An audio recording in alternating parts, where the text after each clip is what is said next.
Alam niyo ba na ang tawag nito ay bato-batupik? Ang matamaan, huwag magalit. It's me, Mika! At sa araw na ito, pag-uusapan naman natin kung gaano nga ba kahalaga ang bato. Darna!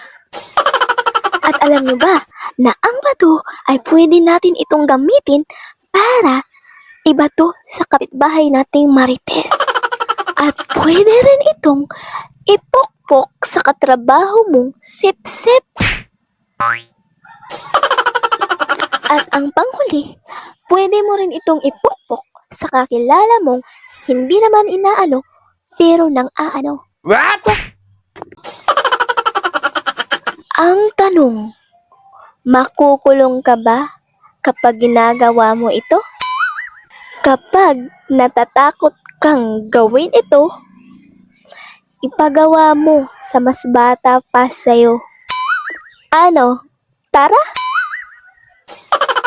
At alam mo bang, hindi ka makukulong kapag walang nakakita sa'yo? Sabi nila, kapag binato ka ng bato, batuhin mo raw ng tinapay. Papayag ka ba? Ikaw may bukol, tapos sila busog. Pero kapag ako ang binato ng bato, aba, batuhin ko rin ang bato.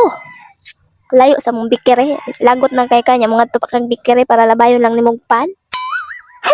Ayun lang. Bye. Nga baho mo